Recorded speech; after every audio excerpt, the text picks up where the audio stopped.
Je voudrais donc montrer que la télévision est le lieu de censure multiples et pour la plupart invisibles, y compris pour ceux qui les exercent. Et ceci est important parce que l'analyse sociologique se heurte souvent à un malentendu lorsque elle met au jour des mécanismes cachés. Ceux qui font l'objet de ces analyses, dans le cas particulier des journalistes, ont tendance à penser que le travail de dénonciation, avec une apostrophe, est un travail de dénonciation, et de dénonciation personnelle. Et ils se sentent en quelque sorte visés par les analyses. Alors que plus on avance dans l'analyse d'un mécanisme, d'un milieu, d'un fonctionnement social, plus en quelque sorte on est amené à dédouaner les agents de leurs responsabilités. Ce qui ne veut pas dire qu'on justifie tout ce qui se passe dans un univers social, mais plus on comprend comment il fonctionne, plus on comprend aussi que les gens qui le font fonctionner sont manipulateurs autant que manipulés. Ce qui ne veut pas dire qu'ils ne manipulent pas, et souvent ils manipulent d'autant mieux qu'ils sont eux-mêmes manipulés et inconscients de l'être. Donc, j'insiste sur ce point, tout en sachant que malgré tout ce que je dis sera perçu comme ce qu'on appelle une critique. C'est aussi une manière pour les groupes sociaux analysés de se défendre contre l'analyse. Donc la télévision est le lieu de censure. Ces censures, on s'attend à ce que je dise qu'elles sont politiques. Et on pense que effectivement la télévision est sous le contrôle des gouvernements, des ministres de l'information.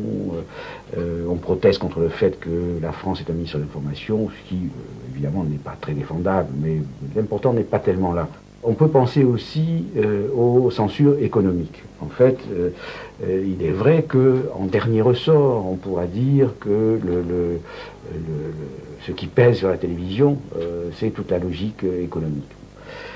Je dis bien en dernier ressort, en dernière analyse. Cela dit, dire simplement que ce qui se passe à la télévision est déterminé par les gens qui possèdent la télévision, par les annonceurs qui payent la publicité, par l'État qui donne des subventions, je pense que c'est très insuffisant et que si on ne savait sur une chaîne de télévision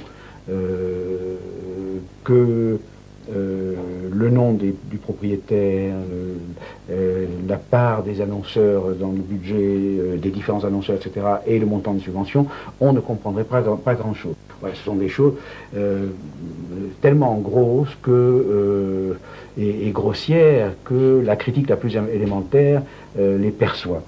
Il me semble que ce que je veux montrer est beaucoup plus subtil et donc beaucoup plus dangereux. Bon, je parle souvent de violence symbolique, enfin, bon, c'est une notion qui peut paraître abstraite et difficile, mais je crois qu'elle est utile en l'occurrence.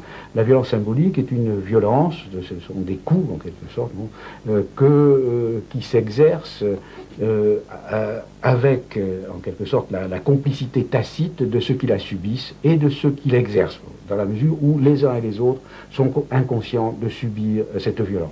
Et un des rôles de la sociologie, enfin c'est son métier, elle fait comme toutes les sciences, elle dévoile des choses cachées, inconscientes, et ce faisant, elle peut contribuer un petit peu à minimiser la violence symbolique qui s'exerce dans les rapports sociaux, et en particulier dans le rapport de communication médiatique. Alors, ce que je veux montrer donc, c'est une série, je veux mettre le doigt sur une série de mécanismes qui font que la télévision cache. La télévision cache tout en montrant. Et en un sens, plus elle montre, plus elle cache. Plus elle dévoile, plus elle voile. Alors, bon, j'ai l'air encore de jouer au paradoxe, mais prenons le plus facile. Bon, je vais aller constamment du plus facile, du presque conscient, jusqu'au, je crois, le plus difficile et le plus inconscient. Les faits divers. Bon, on pourrait dire, pour faire un jeu de mots, les faits divers, ce sont des faits qui font diversion. Le fait divers, c'est cette sorte de denrée élémentaire, rudimentaire de l'information, qui est très importante. Ça, je le dirai au moins 20 fois au cours de mon exposé. La rareté, la denrée la plus rare à la télévision, c'est le temps.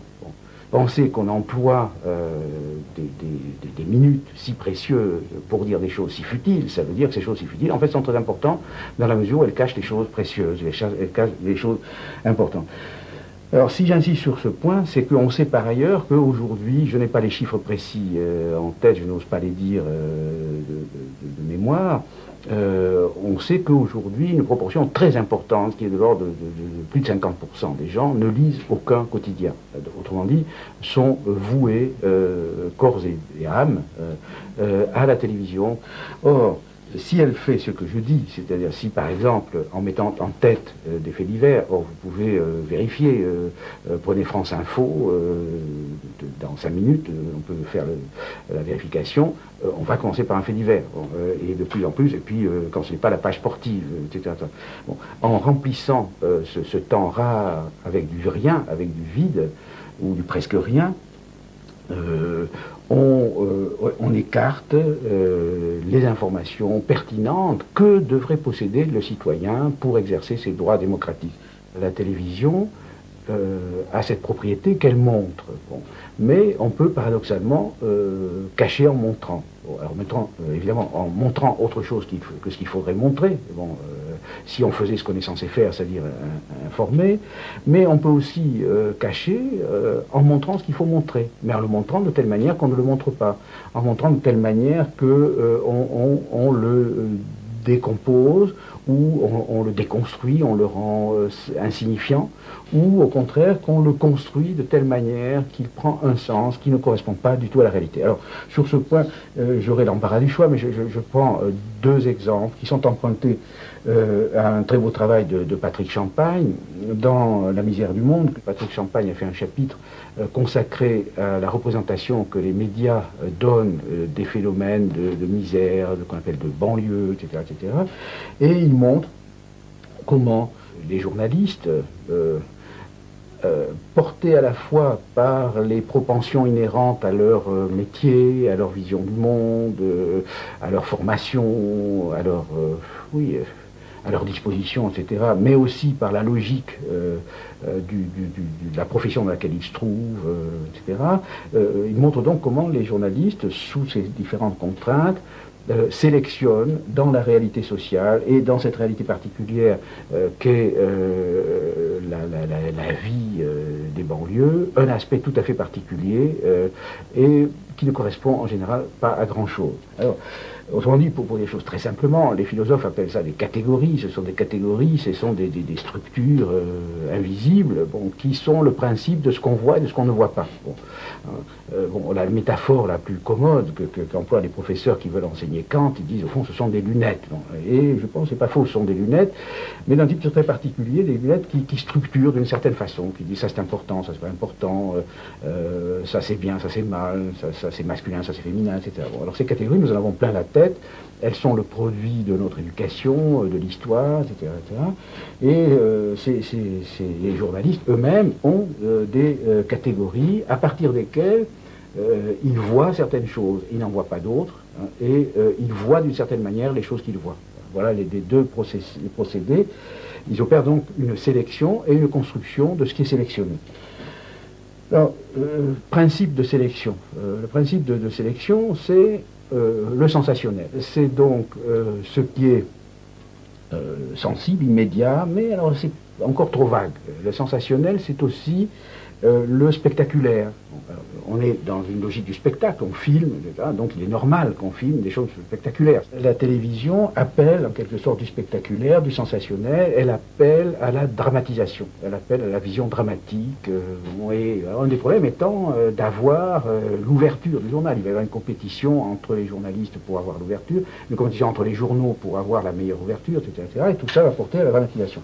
Donc, dans les banlieues, ce qui intéressera, ce sont les émeutes. C'est déjà un grand mot. Hein. Ça peut être un chahut qui devient émeute. Alors là aussi, on fait le même travail sur les mots. Avec des mots ordinaires, on n'a rien à dire, on n'épate pas le bourgeois, ni le peuple. Bon, donc il faut des mots extraordinaires. Donc les journalistes, grosso modo, s'intéressent à l'exceptionnel pour eux. Bon, ce qui peut être ultra banal pour d'autres pourrait être extraordinaire pour eux. Grosso modo, donc, ils s'intéressent à l'extraordinaire. Là, je crois que c'est pour résumer ce que j'ai à dire. L'extraordinaire, en mettant tiré entre les deux mots, l'extraordinaire, bon, c'est-à-dire ce qui est extérieur à l'ordinaire, ce qui rompt avec la routine ordinaire. Et l'extraordinaire, c'est quoi? C'est ce qui n'est pas quotidien, ce qu'on ne voit pas tous les jours. Alors c'est bizarre, les quotidiens doivent parler de ce qui n'est pas quotidien. Alors c'est un problème. Et ils doivent parler quotidiennement de l'extra-quotidien. C'est du boulot, il faut voir, le métier de journaliste n'est pas facile, hein, je ne le critique pas. Donc l'extraordinaire, ça sera quoi? Ce qui sort du cadre quotidien. Bon, alors ça va être justement le fait divers, etc. Et aussi, alors c'est là que ça devient plus grave, ça va être ce qui est extraordinaire par rapport aux autres journaux. Bon, donc c'est la double définition, c'est ce qui est différent de l'ordinaire et ce qui est différent de ce que les autres journaux disent de l'ordinaire, ou disent ordinairement. Bon. L'image a cette force exceptionnelle qu'elle peut produire ce que les critiques littéraires appellent un effet de réel. Elle peut faire croire, elle peut faire voir et faire croire à ce qu'elle fait voir.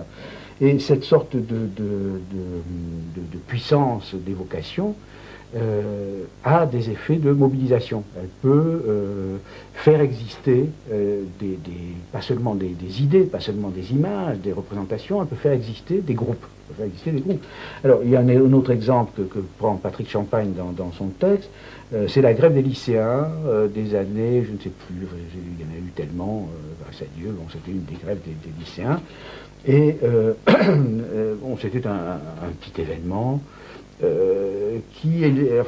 dont le traitement illustre parfaitement tout ce que je viens de dire. Les journalistes avaient en tête 68, alors bon, est-ce que ça serait pas de nouveau 68? Si 68, il faut vraiment pas le rater. Bon, alors on commence à filmer, puis on a affaire à des ados pas très politisés, que ça ne savent pas trop quoi dire. Alors on crée des porte-paroles, les porte-paroles se prennent au sérieux, etc. Bon, et de fil en aiguille, bon, la télévision qui prétend enregistrer, enfin qui prétend être un to record, enfin comme on dit, d'être un instrument d'enregistrement, bon, devient un instrument de création, de réalité. Bon, elle fait voir, elle fait croire, et alors ça conduit à des choses extrêmement importantes. On va de plus en plus vers des univers où le monde social est décrit, prescrit par la télévision. La télévision devient en quelque sorte l'arbitre de l'accès à l'existence sociale et politique. C'est des gros problèmes de la politique, c'est de savoir comment imposer des principes de vision du monde, toujours les fameuses catégories, imposer des lunettes telles que les gens voient le monde selon certaines divisions. Ils disent ce qui est important, c'est l'opposition entre les jeunes et les vieux, ou les étrangers et les Français, etc. Bon, cette opposition, ces principes d'opposition, on les impose et on fait des groupes. C'est ça l'enjeu. Et ces groupes se mobilisent et font convaincre de leur existence, font pression, font reculer le gouvernement, comme on dit, etc. Bon. Et dans ces luttes aujourd'hui, un des choix devient, faut-il manifester pour la télévision ou manifester, bon, et ceux qui en sont encore à croire qu'il faut manifester, que ça suffit, risquent de rater leur manifestation. Il faut de plus en plus produire des manifestations pour la télévision, c'est-à-dire des manifestations de nature à intéresser les gens de télévision, étant donné leur catégorie de perception. Voilà. Alors, j'ai dit jusqu'à présent, j'ai parlé comme si le sujet de toutes ces actions était le journaliste. Alors évidemment, le journaliste est une entité abstraite qui n'existe pas. Ce qui existe, ce sont des journalistes extrêmement différents, selon le sexe, selon l'âge, selon le journal, selon le médium. Il n'y a presque rien en commun entre la présentatrice de TF1 et l'éditorialiste du Monde, etc. etc. Bon, donc il y a toutes sortes de divisions, il y a une dispersion très grande de la population. Le monde des journalistes est un monde divisé, où il y a des conflits, des concurrents, des hostilités, etc., etc. Cela dit, mon analyse reste vraie, je crois, parce que ce que j'ai à l'esprit, c'est que cette image que produit globalement la télévision est beaucoup plus homogène qu'on ne croit en ce qui concerne les biens symboliques, enfin les messages. La concurrence homogénéise. Il suffit de comparer les couvertures des hebdomadaires français à 15 jours d'intervalle. On voit à peu près les mêmes titres. Et même bon, il suffit de comparer les journaux télévisés, il suffit de comparer les journaux radiophoniques des chaînes à grande diffusion, au pire, l'ordre des informations change, disons au pire ou au mieux. En fait, il y a une sorte d'unification par la concurrence, et les produits télévisés sont des produits de collectif, mais pas seulement du collectif constitué par l'ensemble du journal ou l'ensemble d'une rédaction, mais du collectif constitué par l'ensemble des journalistes. Bon, c'est-à-dire que, bizarrement, on pourrait dire, on pose toujours la question, mais qui est le sujet d'un discours, hein? Je suis en train de parler, et qui parle? Est-ce que c'est moi? On n'est jamais sûr d'être le sujet de ce qu'on dit. Hein. Pour une grande part, on dit des choses qu'on a apprises, etc. Bon, Descartes disait déjà, nous avons tous été enfants avant que d'être hommes. Enfin, nous disons beaucoup moins de choses originales que nous ne le croyons. Bon. Mais c'est particulièrement vrai dans des univers où les contraintes collectives sont très fortes, et en particulier les contraintes de la concurrence, dans la mesure où chacun des acteurs, des agents, des producteurs, est amené à faire des choses qu'il ne ferait pas si les autres n'existaient pas, des choses qu'il fait pour arriver avant les autres, voilà. Alors, un phénomène très précis qui illustre très bien ça, c'est personne ne lit autant les journaux que les journalistes. C'est-à-dire, c'est une chose qu'on oublie. Moi, j'ai beaucoup d'amis journalistes, et ça m'amuse toujours. Et ils me disent, ah, est-ce que tu as vu, est-ce que tu as lu, etc. Bon, c'est très étonnant. Ils pensent que tout le monde lit tous les journaux. Ils oublient, par exemple, que, d'abord, il y a beaucoup de gens qui lisent pas les journaux, et ensuite que ceux qui lisent les journaux en lisent un. Il est très rare qu'on lise le même jour Le Monde et Libé, à moins d'être un professionnel. Bon. Alors, pour eux, l'instrument majeur, c'est la revue de presse. Bon, la revue de presse, qui est une fiction journalistique, ça n'amuse personne. D'ailleurs, c'est un truc rituel qui a dû être inventé au XIXe siècle et qu'on vous assène tous les matins dans les radios, ou dans les radios surtout. Bon, la revue de presse, c'est un instrument professionnel, c'est-à-dire pour savoir ce qu'on va dire, il faut savoir ce que les autres ont dit. Ce qui fait que, par exemple, pour faire mon programme du journal télévisé de midi, il faut que j'ai lu les journaux du soir. Et pour faire mes titres du journal du soir, il faut que j'ai vu le 20h de la veille. Bon, alors, ça fait partie des prérequisites, des exigences tacites du métier. Bon. Donc, et alors, c'est à la fois pour être dans le coup, pour voir ce qu'ils ont fait, etc., pour se démarquer, mais se démarquer, c'est souvent des différences infinitésimales auxquelles les journalistes accordent une importance fantastique et qui passent complètement inaperçues des téléspectateurs. Ça, une de leurs croyances, c'est que, par exemple, lorsqu'ils battent, un exemple, bon, on dira, bon, je cite, hein, les sociologues sur la cité, ils disent on a niqué TF1. Bon, alors ça veut dire quoi? On a niqué TF1, c'est comme ça qu'on parle. C'est une façon de dire nous sommes en concurrence, nous produisons des petites différences, hein, on retraduit ça. Bon, exister d'ailleurs dans beaucoup d'univers sociaux, c'est pareil chez les intellectuels, hein, c'est différé. Hein, c'est comme, je dis aux intellectuels pour les énerver, vous êtes comme des phonèmes, vous existez par la différence. Bon, alors, bon, on a niqué TF1, ça veut dire on est une différentielle de sens. Bon, on est arrivé trop vite avant. Ça veut dire quoi? Ça veut dire, ah ben, eux, ils n'ont pas eu le son, nous, on a le son. Ou bien, ils ont des trucs absolument imperceptible, bon, du spectateur moyen qui ne pourrait percevoir s'il voyait les deux. Alors il n'y a pas de gens assez vicieux pour se taper deux journaux télévisés. Bon.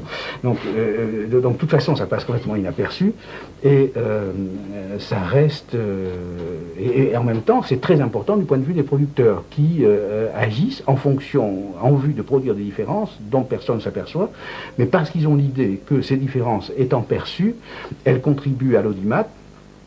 Et l'audimat, alors ça j'y reviendrai, l'audimat c'est le dieu caché de cet univers, c'est ce qui règne sur les consciences, et perdre un point d'audimat, dans certains cas, c'est la mort, hein, c'est la mort sans phrase. Bon.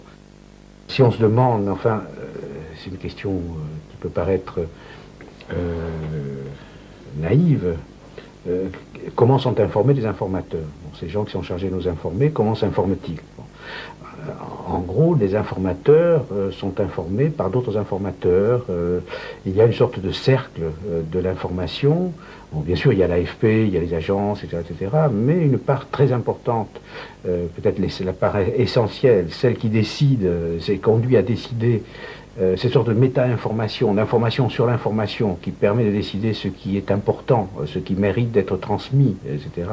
Cette information sur l'information vient en grande partie des autres informateurs. Et cela conduit à une sorte de nivellement, d'homogénéisation des hiérarchies d'importance. Alors, je me rappelle avoir eu un entretien avec, je crois que ça s'appelle un directeur des programmes, enfin celui qui décide, enfin ce qui sera mis dans le journal de 20 heures, etc., dans une chaîne publique. Il était dans l'évidence totale. Je lui dis, mais pourquoi mettez-vous ça en premier, ça en second? Bon, c'est évident. Bon, alors l'évidence, enfin, n'est jamais évident. Enfin, c'était bon, c'est évident pour quelqu'un qui a des catégories de perception qui sont ajustées aux catégories objectives. Bon, bon, c'est un peu abstrait, mais c'est évident sous certaines conditions. Bon.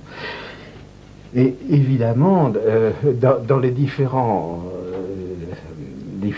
positions à l'intérieur du milieu du journalisme, les différents journalistes trouvent inégalement évident ce qui est tenu pour évident. Bon, alors je pense que par exemple les directeurs de chaîne, les Guignols plaisantent sans arrêt sur un certain nombre de responsables des émissions, ceux qui incarnent l'audimat et qui chassent enfin, un producteur, un présentateur malheureux, bon, ces espèces de dieux méchants qui incarnent. Bon, ces gens-là ont un sentiment d'évidence qui n'est pas nécessairement le sentiment d'évidence de la petite pigiste qui débarque pour faire un sujet, ou bien qui propose un sujet à qui on dit non, ça n'a aucun intérêt, ou etc. Bon. Donc, on ne peut pas concevoir ce milieu comme totalement homogène. Et il y a, et c'est pourquoi mes analyses peuvent paraître très très injustes, il y a des braves gens, des petits, des petites, des jeunes, des subversifs, des casse-pieds qui luttent désespérément pour introduire des petites différences dans cette énorme bouillie homogène enfin, qu'imposent les cadres, etc. Mais les cadres eux-mêmes n'étant que le bras, oui c'est ça, le bras de l'audimat. Bon, j'en viens à l'audimat, c'est le plus important.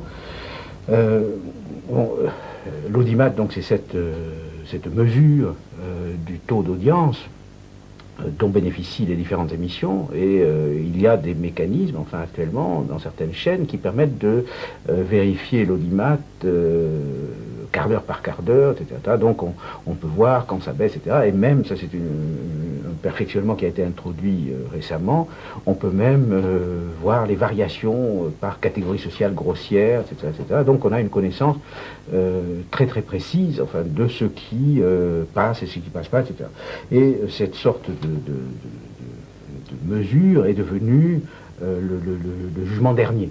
C'est le jugement dernier du journaliste qui, jusque dans les lieux les plus reculés du journalisme, les plus autonomes, peut-être à part le Canard enchaîné, le Monde diplomatique, enfin, il y a puis quelques petites revues d'avant-garde animées par des gens généreux et irresponsables. Enfin, actuellement, l'audimat est dans tous les cerveaux. Je pense que la force de cette institution a été de créer ce que les historiens appelleraient une mentalité. Il y a une mentalité audimat aujourd'hui dans les salles de rédaction, dans les maisons d'édition, etc.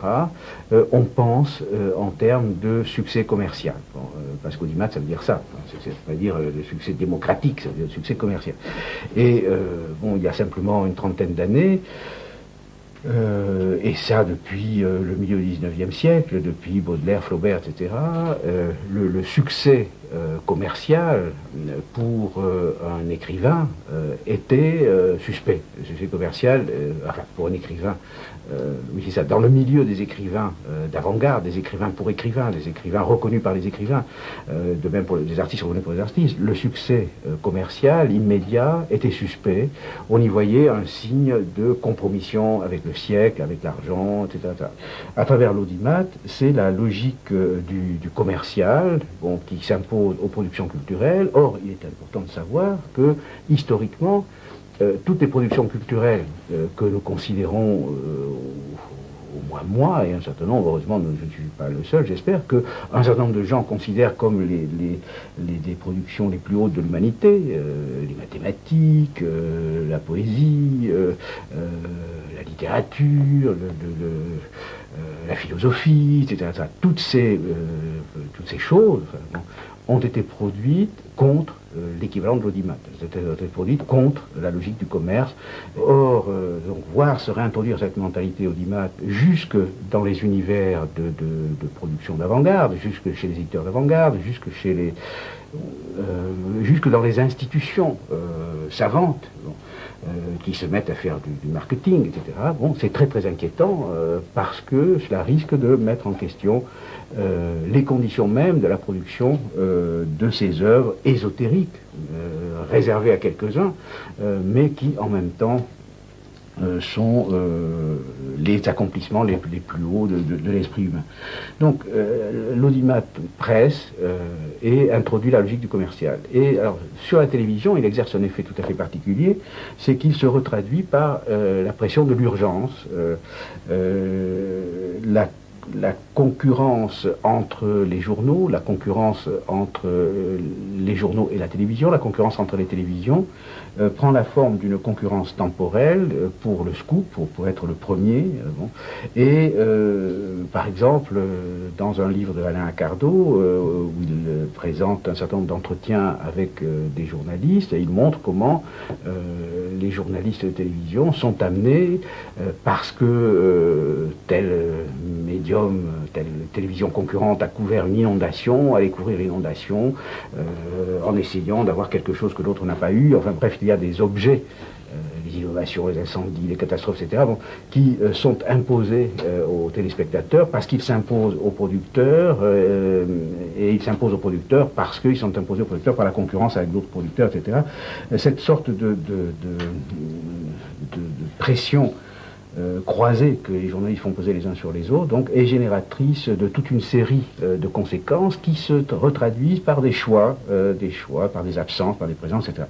Il est vrai qu'il y a un lien entre la pensée et le temps. Et je pense qu'un des problèmes philosophiques majeurs que pose la télévision, c'est le problème des rapports entre la pensée et la vitesse. Est-ce que on peut penser dans la vitesse? Est-ce que la télévision, en donnant la parole à des penseurs qui sont censés penser à vitesse accélérée, ne se condamne pas à avoir on pourrait dire des fast thinkers, des penseurs accélérés qui pensent plus vite que leur ombre, et qui pensent précisément? Alors on peut se demander pourquoi sont-ils capables de répondre à ces conditions tout à fait particulières. Pourquoi arrive-t-il à penser là où personne ne pense plus, parce que, semble-t-il, la réponse, parce qu'ils pensent par idée reçue. C'est-à-dire, c'est l'expression de Flaubert sur laquelle on ne réfléchit pas. Dictionnaire des idées reçues, ça veut dire des idées reçues par tout le monde, mais ça veut dire aussi des idées qui, quand vous les recevez, sont déjà reçues. Donc le problème de la réception ne se pose pas. Le problème de la communication, que ce soit la communication d'un livre, d'un message télévisuel, etc., le problème de la communication majeur, c'est est-ce que les conditions de réception sont remplies? Est-ce que celui qui écoute a le code pour décoder ce que je suis en train de dire, etc. Bon, quand vous envoyez une idée reçue, c'est comme si c'était fait. Le travail est résolu. Vous envoyez alors les lieux communs qui jouent un rôle énorme dans la conversation quotidienne ont cette vertu, c'est que tout le monde peut les recevoir. Donc la pensée, tout court, la pensée est par définition subversive. Donc, c'est-à-dire elle doit commencer par démonter des idées reçues et ensuite elle doit démontrer. Bon, et quand Descartes parle de démonstration, il parle de longues chaînes de raisons. C'est-à-dire ça prend du temps. Il faut enfiler une série de propositions enchaînées par des donc en conséquence. Cela dit est entendu que, etc. Bon, ce déploiement de la pensée pensante est intrinsèquement lié au temps. Bon, c'est pas seulement parce que, et ça fait partie aussi de la condition de l'urgence, ils ont des carnets d'adresses. On dit sur la Russie, c'est même Carrère d'Ancos. Enfin, il y a comme ça des locuteurs obligés qui dispensent de chercher qui aurait peut-être quelque chose vraiment à dire. Bon, mais il y a aussi le fait que pour être capable de penser dans des conditions où on ne pense plus, en état d'asphyxie, de penser, bon, il faut être un penseur d'un type particulier. Alors, il faudrait passer au débat, parce qu'on peut dire, mais il y a tout de même à la télévision place pour des débats. Alors alors là je vais aller vite parce que je pense que la démonstration est plus facile à faire. Il y a d'abord les faux débats, les vrais faux débats. Bon, ceux qu'on reconnaît tout de suite quand vous voyez à la télévision Alain Minc et Attali, quand vous voyez Alain Minc et Sormand, quand vous voyez Julliard et Imbert, etc. Bon, il y a un monde clos d'interconnaissance, d'intercommunication, qui est dans une logique d'auto-renforcement permanent. Bon, ce sont des gens qui se voient entre eux, qui se confirment, qui s'opposent, mais de manière tellement convenue. Alors, il y a des débats apparemment vrais. Bon, et je vais en analyser un assez rapidement. C'est bon, c'est l'exemple que j'ai pris. C'est le débat organisé par Cavada pendant les grèves de novembre. Bon, c'est un débat qui a toutes les apparences du débat démocratique. Bon, et c'est pour ça que je l'ai pris, pour pouvoir raisonner a fortiori. C'est le plus mauvais exemple pour ma thèse. Donc je pense que si je convainc à propos de cet exemple, a fortiori on pourra faire ça sur le débat de Bilalian, qui lui était caricatural, tout le monde s'en est aperçu, bon, ou sur les débats ordinaires. Quand on regarde ce qui s'est passé à ce débat, et là je vais procéder comme j'ai fait jusqu'à présent, je vais aller du plus visible au plus caché, on voit une série d'opérations de contraintes, de censure. Bon, premier niveau, le rôle du présentateur. Alors ça, c'est ce qui frappe toujours les spectateurs. Les spectateurs voient bien que le présentateur fait des interventions contraignantes. Bon, c'est lui qui impose le sujet, c'est lui qui impose la problématique. Par exemple, dans le débat de Durand, il y avait « Faut-il brûler les élites ?» C'est raffiné. Tout le monde sait que on sait d'avance la question, c'est une question tellement absurde que bon, la réponse oui ou non sont également absurdes. Enfin, bon. Donc, il impose la problématique, il impose les questions précises, au nom du respect de la règle du jeu. Hein, alors évidemment, le respect de la règle du jeu est à géométrie variable. Ça serait facile à démontrer. La règle n'est pas la même quand il s'agit d'un syndicaliste, quand il s'agit de M. Perfit dans l'Académie française, etc. Bon, il distribue la parole. Il distribue les signes d'importance, ce qui est, alors là, extrêmement important. C'est un travail qu'ont fait certains sociologues. Ils ont essayé de dégager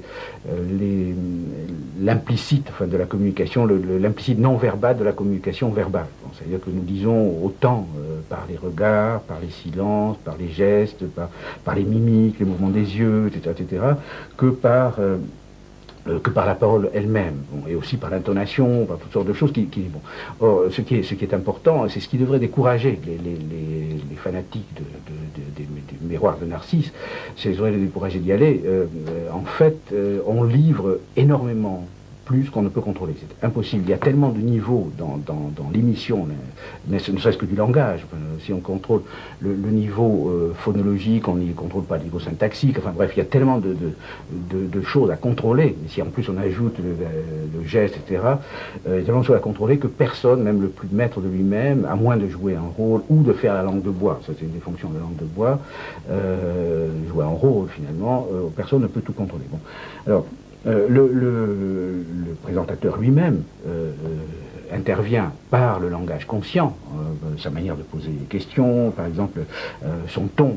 Il dira aux uns veuillez répondre, vous n'avez pas répondu, vous n'avez pas répondu à la question, sur un ton cassant, mais j'attends votre réponse, est-ce que vous allez reprendre la grève, etc. Bon. Et aux autres il dira mais sur un ton respectueux. Bon. Alors j'ai vu un exemple qui est très, très significatif, c'est le merci. J'ai comparé, ça peut se faire avec des exemples. Il y a une manière de dire merci qui consiste précisément à remercier. C'est merci, ça veut dire ça va, terminé, passons au suivant. Ou on dit vraiment merci, je vous remercie, on accorde de l'importance à votre parole, enfin on accueille la parole. Bon, alors ça se manifeste infinitésimalement, mais l'interlocuteur encaisse. Il encaisse la sémiologie, enfin la sémantique apparente et la sémantique cachée, il encaisse les deux, et il peut perdre ses moyens, comme on dit. Donc, le présentateur distribue les temps de parole, il distribue le ton de parole, respectueux ou dédaigneux, attentionné ou impatient. Bon, par exemple, il y a une façon de faire ouais. c'est pas encore fini, enfin, qui consiste à faire sentir à l'interlocuteur. Par exemple, dans les entretiens, nous savons ça très bien, il y a une manière, c'est très très important de renvoyer aux gens des signes d'acquiescement, des signes d'intérêt. Sinon, les gens se découragent, peu à peu la parole tombe. Enfin, nous attendons même des toutes petites choses, du type oui, oui, des hochements de tête, des petits signes d'intelligence, comme on dit. Ces choses-là, le présentateur les manipule consciemment et inconsciemment. C'est encore son inconscient, très souvent, qui intervient plus que son conscient, et par exemple son respect des grandeurs, qui sont souvent des fausses grandeurs. Dans le cas particulier, un autodidacte un peu frotté de culture va admirer les fausses grandeurs, les académiciens. Donc il va manipuler encore l'ordre de parole, il va surtout manipuler l'urgence. Et là, on retrouve l'éternel problème. Il se sert du temps, et de l'urgence du temps, de l'horloge, de la clepsydre, comme disait Platon, pour couper, pour ne pas laisser parler, pour interrompre. Et alors là, il a un recours, comme tous les présentateurs, il se fait le porte-parole du public. Et il dit je vous interromps, je ne comprends pas ce que vous voulez dire. Bon, alors, il ne laisse pas entendre qu'il est idiot, ça peut arriver. Il laisse entendre que le téléspectateur de base, qui par définition est idiot, ne comprendra pas. Et que donc il se fait le porte-parole des imbéciles pour interrompre un discours intelligent. Bon, alors que, ça je l'ai observé, les gens supposés demander ce rôle sont les plus énervés par les coupures. Les apparences de l'égalité sont respectées, et on peut dire, dans le cas particulier, parce que ça pose un problème tout à fait important du point de vue de la démocratie, que, évidemment, tous les locuteurs ne sont pas égaux sur le plateau. C'est évident que quand vous avez des professionnels du plateau, c'est une habitude, etc., des professionnels de la parole et du plateau, et en face d'eux, des amateurs, ça peut être les grévistes qui autour d'un feu de bois, etc., évidemment que c'est une inégalité extraordinaire, et que pour arriver à un tout petit peu d'égalité, il faudrait que le présentateur soit inégal, c'est-à-dire qu'il assiste, comme nous avons fait nous dans notre travail. Quand nous voulons que quelqu'un qui n'est pas un professionnel de la parole parvienne à dire des choses, et souvent ils disent des choses tout à fait extraordinaires que les gens qui ont la parole à longueur de temps ne sauraient même pas penser, il faut faire un travail d'assistance à la parole. Pour ennoblir ce que je vais dire, c'est la mission socratique dans toute sa splendeur, ça consiste à se mettre en quelque sorte au service de quelqu'un dont on estime que la parole est importante, dont on veut savoir ce qu'il a à dire, savoir ce qu'il pense, tout en l'aidant en quelque sorte à accoucher.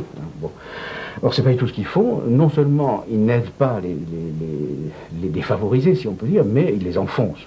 Là, on est encore au niveau phénoménal. On a le présentateur, son rôle. Une partie de ce que j'ai dit est conscient. Pas chez les présentateurs. La preuve, quand je dis ça à des présentateurs, ils sont indignés. Mais je répète, comme j'ai dit tout à l'heure, ils ne le font que mieux. Deuxième niveau, la composition du plateau. La composition du plateau elle-même est extrêmement importante. C'est un travail invisible dont le plateau lui-même est le résultat. Par exemple, il y a tout un travail d'invitation préalable. Il y a des gens qu'on ne songe pas à inviter. Il y a des gens qu'on invite et qui refusent. Il y a toute une série le plateau est là, et c'est une illusion anthropologique. Le perçu cache le non perçu. Et on ne voit pas dans un perçu construit les conditions sociales de construction. La composition du plateau est importante, parce que c'est là que c'est la limite, c'est les face-à-face, où on dit, monsieur, vous avez 30 secondes, vous avez consommé vos 30 secondes, on ostente l'égalité, et le présentateur sonne comme un arbitre. Mais la règle est toujours celle-là, je suis là pour que tout soit égal. En fait, le nombre d'acteurs engagés, par exemple, il y avait deux catégories sur ce plateau. Il y avait des acteurs engagés. Les grévistes étaient des gens qui étaient des protagonistes. Et puis il y avait d'autres qui étaient aussi des protagonistes, mais qui avaient l'air d'observateurs, qui étaient là pour dire. Il y avait des gens qui étaient là pour s'expliquer, on leur demande explication, mais pourquoi vous faites ça, pourquoi vous embêtez les usagers, etc., etc. Et d'autres qui étaient là pour expliquer. Ça s'était fait une grosse différence, qui était en position de métadiscours. Bon. Alors, dernière propriété invisible de cet espace, c'est la logique même du jeu de langage, comme dit le philosophe. C'est-à-dire qu'il y a des règles tacites, enfin, de ce jeu qui va se jouer, et chaque univers social où se passe du discours a une structure telle que certaines choses peuvent se dire et d'autres non, etc. Alors, première implicite de ce débat, de ce jeu de langage, le modèle du débat démocratique réduit au modèle du catch. Bon, c'est-à-dire qu'en fait, il faut qu'il y ait des affrontements, le bon, la brute, etc. Bon, et en même temps, tous les coups ne sont pas permis, c'est-à-dire qu'il faut que les coups se coulent dans la logique du langage formel, du langage savant. Bon, il y a autre propriété de l'espace, la complicité entre les professionnels que j'ai évoqué tout à l'heure. Enfin bon, les gens de télévision appellent ces gens-là que j'appelle les fast thinkers, là, les spécialistes de la pensée jetable. Ces gens-là, on les appelle des bons clients. Ce sont des gens qu'on peut inviter. On sait qu'ils seront de bonne composition, qu'ils vont pas vous soulever des problèmes, qu'ils vont pas vous faire des histoires. Ils parlent comme des robinets, sans problème. Bon, alors on a un espace donc de bons clients. Qui sont comme des poissons dans l'eau, et puis d'autres qui sont des poissons hors de l'eau.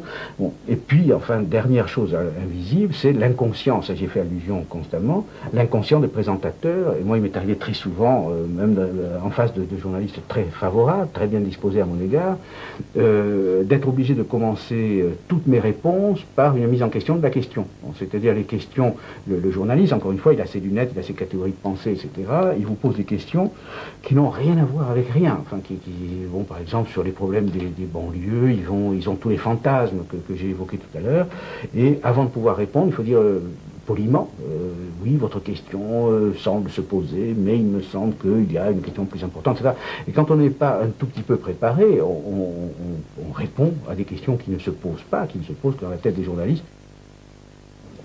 Il apparaît que la télévision est un instrument de communication très peu autonome, sur lequel s'exerce toute une série de contraintes qui tiennent à la fois aux relations sociales entre les gens qui produisent, mais aussi, et c'est peut-être le plus important, aux structures mentales de ces gens, c'est-à-dire à tout ce qu'ils ont dans la tête du fait de leur formation, de leur origine, de leur éducation, et aussi du fait de la place qu'ils occupent dans cet univers social qu'est le monde journalistique. Alors, cet instrument de communication qu'est la télévision, apparemment débridé, est en fait bridé. Lorsque, dans les années 60, la télévision est apparue comme un phénomène nouveau, un certain nombre de sociologues, avec beaucoup de guillemets, se sont précipités pour dire que la télévision, en tant que moyen de communication de masse, allait massifier. La télévision était censée niveler, identifier peu à peu tous les consommateurs de télévision et produire une sorte de consommateur culturel de masse. En fait, il surestimait la capacité que détient la télévision d'agir sur les téléspectateurs. J'en ai très peu parlé et je n'en parlerai pas dans cet exposé. Ce qu'il sous-estimait, c'est la capacité de la télévision, la capacité qu'a la télévision d'agir sur les gens qui la produisent et sur les autres journalistes et plus généralement sur l'ensemble du milieu des producteurs culturels. Et le phénomène le plus important, qui était assez difficile à prévoir, c'est l'extension extraordinaire de l'emprise de la télévision sur l'ensemble des activités de production culturelle, y compris des activités de production scientifique, y compris les activités de production artistique. Enfin, aujourd'hui, la télévision a modifié très profondément tous les univers sociaux et elle a porté, et cela parce qu'elle porte à l'extrême, à sa limite, une contradiction qui hante tous les appareils de production culturelle. Et cette connexion, il faut que je l'explicite rapidement, parce que elle était présente souterrainement dans tout ce que j'ai dit jusqu'à présent. C'est la contradiction entre les conditions dans lesquelles il faut être placé pour pouvoir produire un certain type d'œuvre. J'ai cité les mathématiques parce que c'est le plus évident, mais c'est vrai aussi de la poésie d'avant-garde, c'est vrai aussi de la philosophie, c'est vrai aussi de la sociologie, etc. Donc, contradiction entre les conditions sociales et économiques dans lesquelles il faut être placé pour pouvoir faire des œuvres qu'on appelle pures. Bon, pur, c'est un mot un peu ridicule, disons autonomes par rapport aux contraintes commerciales, etc. Et d'autre part, les conditions sociales de transmission des produits obtenus dans ces conditions. Bon, c'est-à-dire il y a une contradiction entre les conditions dans lesquelles il faut être pour pouvoir faire des mathématiques d'avant-garde, de la poésie d'avant-garde, et les conditions dans lesquelles il faut être pour pouvoir transmettre ces choses à tout le monde. Bon. Et la télévision porte à l'extrême cette contradiction. Dans la mesure où elle subit plus que tous les autres univers de production culturelle la pression du commerce par l'intermédiaire de l'audimat, etc. Alors, ce qui advient, c'est que dans cet univers de ce petit monde, ce petit microcosme qu'est le monde du journalisme, les tensions entre ceux qui voudraient défendre les valeurs de l'autonomie, de liberté à l'égard du commerce, de liberté à l'égard de la commande, liberté à l'égard des chefs, liberté, etc. Bon, la tension entre donc ceux qui voudraient défendre la liberté et ceux qui se soumettent à la nécessité et qui en sont récompensés. Bon, ces contradictions sont très grandes et je pense qu'il y a dans le journalisme actuellement de très grandes tensions qui ne s'expriment pas parce que les conditions ne sont pas très favorables. Par exemple, il est très significatif que dans les mouvements de grève récents, la télévision et la radio ont été silence radio, alors qu'en 68, la radio et la télévision étaient un des lieux de contestation majeure. Bon, pour une raison. Donc je pense que ces tensions sont rentrées, ces tensions sont refoulées, sont censurées, et cela dit, la télévision est déchirée par toute une série de contradictions. Autrement dit, cette tension entre ce qui est demandé par la profession et les aspirations que les gens acquièrent dans les écoles de journalisme, etc., cette tension est de plus en plus grande, quoique il y a aussi une adaptation anticipée, c'est-à-dire qu'il y a une fraction de gens, on dit dans l'ombre, ils sont mal vus, hein, bon, mais bon, ils s'adaptent. Et un journaliste me disait récemment que la crise de la quarantaine qui était connue chez les journalistes il fallait arriver jusqu'à 40 ans pour découvrir que c'était pas du tout ce qu'on croyait. Hein. Et les journalistes faisaient une espèce de désenchantement qui coïncidait avec la quarantaine. Ça devient une crise de la trentaine, c'est-à-dire les gens découvrent de plus en plus vite les nécessités terribles du métier, et en particulier toutes les contraintes terribles associées à l'audimat, etc. etc. Bon. Donc, pour une seconde, donc maintenant, pour comprendre, une chose importante, c'est que j'ai pu laisser entendre tout au long de mon exposé que j'ai pu laisser croire que j'imputais aux responsabilités individuelles des présentateurs, des communicateurs, etc., les phénomènes que je décris. En fait, pour comprendre vraiment, il faut passer au niveau des mécanismes globaux, au niveau des structures. Platon disait que nous étions les marionnettes de la divinité. En fait, le monde de la télévision est vraiment un univers où on a l'impression que les agents sociaux, tout en ayant toutes les apparences de l'importance, de la liberté, de l'autonomie, tout en étant entourés d'une aura extraordinaire. Enfin, les journaux de télévision chantent les louanges de ces gens. Bon. Ces gens-là sont très peu de choses. Enfin, sont des marionnettes d'une nécessité qu'il faut décrire, d'une structure dont